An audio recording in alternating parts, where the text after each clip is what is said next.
जय हिंद स्टूडेंट्स। आज हम शुरू कर रहे हैं, लास्ट टॉपिक है आज के चैप्टर का, आपके इस चैप्टर का सॉलिड स्टेट का।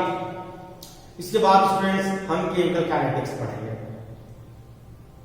तो जो लास्ट टॉपिक है इस पे हम चर्चा कर लें, ये बेटर होगा कि जो लास्ट टॉपिक हमको पढ़नी है उस लास्ट टॉपिक पे हम चर्चा कर रहे स्टूडेंट्स।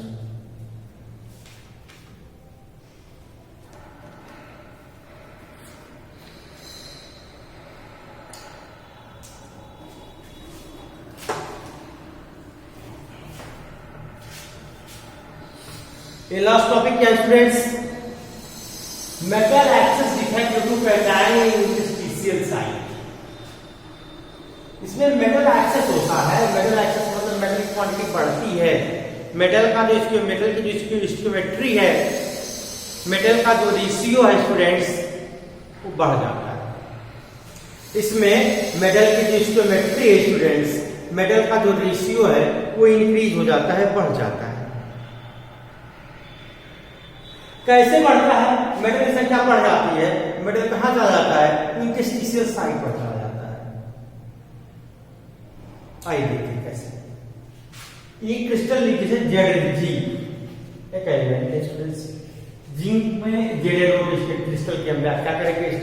ZnO का जो क्रिस्टल है इसको एक्सप्लेन करेंगे, इसी के बारे में हम सीखेंगे। ये एक्चुअल में इसमें जो कैटायन है Zn डाइफॉस्फेट, और एनाइन क्या है? ओडाइन। कैटायन जो साइज है बहुत ही स्मॉल है। कैटायन की साइज क्या है? स्मॉल है। स्मॉल साइज होने की वजह से, इसकी छोटा होने की वजह से कहीं ना कहीं ये छोटा या स्मॉल होने की वजह से जिंक इंटरस्टिशियल साइट्स में जा सकता है। ठीक है, चलिए क्रिस्टल बनाते हैं समझने के लिए। इस तरह से एक सेल बनाते हैं।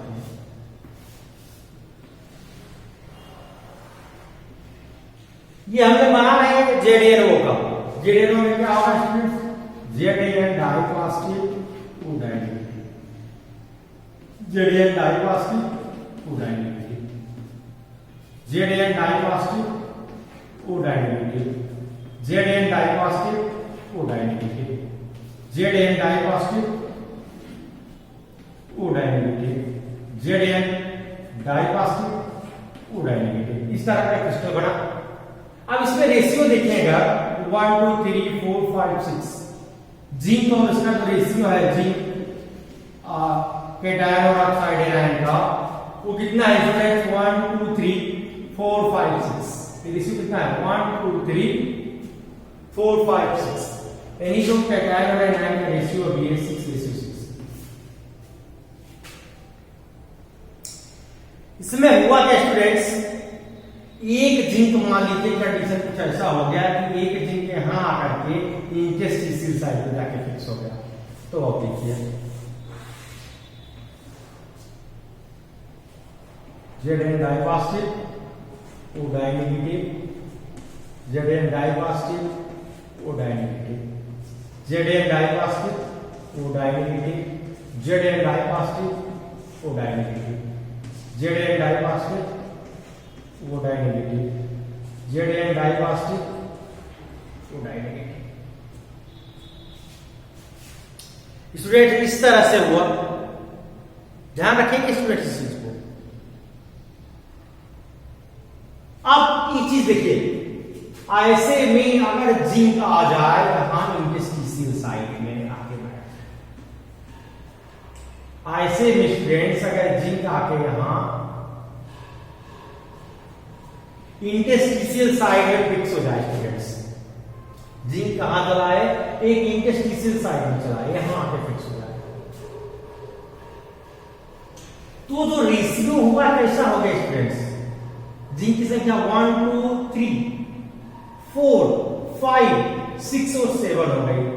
तो ऐसे में जिंक कैटायन और ऑक्साइड एनायन का जो रेशियो स्टूडेंट, ये 7:6 हो गया। पहले क्या था?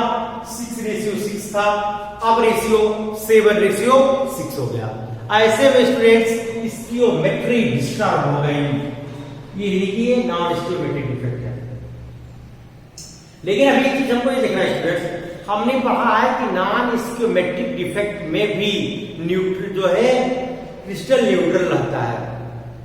हमने क्या पढ़ा है कि नॉन स्टियोमेट्रिक डिफेक्ट में भी क्रिस्टल न्यूट्रल ही न्यूट्रल का न्यूट्रल रहता है। क्रिस्टल क्या जो है ये न्यूट्रल ही रहता है, इस पर कोई चार्ज नहीं अवेलेबल होता। जबकि यहां देखिए 2 यूनिट पॉजिटिव चार्ज बढ़ गया, 12 positive charge 6 into 2 12 positive charge और 12 नेगेटिव चार्ज तो बराबर थे, यानी 12 पॉजिटिव चार्ज था और 12 नेगेटिव चार्ज था, तब तो इक्वल थे। लेकिन यहां कितना हो गया 7 into 2 14 पॉजिटिव चार्ज हो गया स्टूडेंट्स और ओनली 12 नेगेटिव चार्ज है। ऐसे में 2 का प्लस चार्ज होना चाहिए, 2 यूनिट पॉजिटिव चार्ज होना चाहिए आपके क्रिस्टल में। 2 यूनिट लैटिस में जो आपने क्रिस्टल बनाया, लैटिस बनाया, क्रिस्टल बनाया, जो भी करिए, ये जो क्रिस्टल आपने बना के रखा जिसका स्ट्रक्चर आप दिखा रहे हो, ये साइड में जो न्यूट्रल है, लेकिन जब मेटल एक्सिस डिफेक्ट हुआ वैसे जिंक इंटरस्टिशियल साइड में जेडन के जिंक कैटायन चला गया। जब जिंक कैटायन इंटरस्टिशियल साइड में चला गया तो एक ऐसा कंडीशन क्रिएट हुआ कि इस कंडीशन में स्टूडेंट्स आपने देखा होगा इस कंडीशन में न्यूट्रलिटी डिस्टर्ब हो रही है। +2 इसके पूरे लैटिस पर, पूरे रीजन पर +2 का पॉजिटिव चार्ज आ रहा है। आ रहा नहीं आ रहा? देखिए पूरे उस पर +2 का पॉजिटिव चार्ज आ रहा है स्टूडेंट्स, लेकिन रियल में ऐसा नहीं होता। रियल में स्टूडेंट्स ऐसा नहीं होता, ये समझे। तब ऐसा कैसे न्यूट्रलिटी कैसे बनी रही इस पर देखते हैं। एक्चुअल में स्टूडेंट्स जिंक जो होता है, जो एक्स्ट्रा जिंक आया है बाहर, वो जिंक कैसे जिंक कैटायन बनाया होगा, जिंक कैटायन बनाया, जिंक कैटायन जो बाहर आया होगा स्टूडेंट्स वो कैसे हुआ। जाहिर सी बात है जिंक कैटायन बनने से पहले जिंक का होगा, इसने 2 इलेक्ट्रॉन रिमूव किए और जिंक कैटायन बना दिया। जिंक कैटायन बनने से पहले ये जिंक रहा होगा, इसने क्या किया स्टूडेंट्स 2 इलेक्ट्रॉन रिमूव किए और जिंक कैटायन फॉर्म कर लिया। तो ऐसे में ये दोनों इलेक्ट्रॉन जो निकले हैं, जिंक तो आ गया, उसके साथ साथ ये इसके दोनों इलेक्ट्रॉन भी आ गए। जिंक तो आ गया स्टूडेंट, लेकिन जिंक के साथ साथ इसके दोनों इलेक्ट्रॉन भी आए हैं। तो जब दोनों इलेक्ट्रॉन आ गए स्टूडेंट्स तो 6 और 2 यानी कि 14 रेशियो ये था ही, 12 पहले से था, 2 और आ गए, तो कैटायन और एनायन दोनों 14 हो गए स्टूडेंट्स। देखिए कैटायन का 2 यूनिट चार्ज बढ़ा, उस चार्ज को न्यूट्रल करने के लिए 2 इलेक्ट्रॉन जो जिंक ने रिमूव करके जिंक कैटायन फॉर्म किया, जिंक ने जिन इलेक्ट्रॉन्स को रिमूव करके जिंक कैटायन फॉर्म किया था स्टूडेंट्स, वो इलेक्ट्रॉन आए नहीं आए, समझना। तो इस तरह से इसकी जो न्यूट्रलिटी है स्टूडेंट्स बनी रही, इसकी जो न्यूट्रलिटी है ये बनी रही, इसकी न्यूट्रलिटी डिस्टर्ब नहीं हुई, यानी कि न्यूट्रल का न्यूट्रल हो रहा।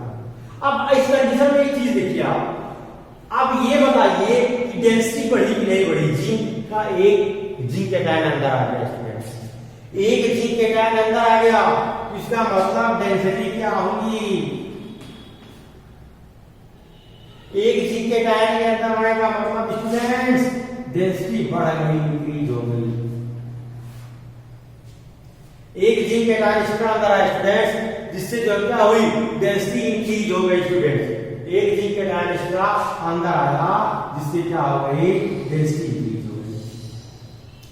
इतने नहीं, आयन आ गए तो पैरामैग्नेटिक आयन के साथ साथ तो फिर इलेक्ट्रॉन भी आए स्टूडेंट्स जो अल्टरनेट रहेंगे, जिससे पैरामैग्नेटिक बिहेवियर ये भी बढ़ेगा, पैरामैग्नेटिक बिहेवियर ये भी बढ़ेगा स्टूडेंट्स। क्यों? Due to free electrons, due to free electrons.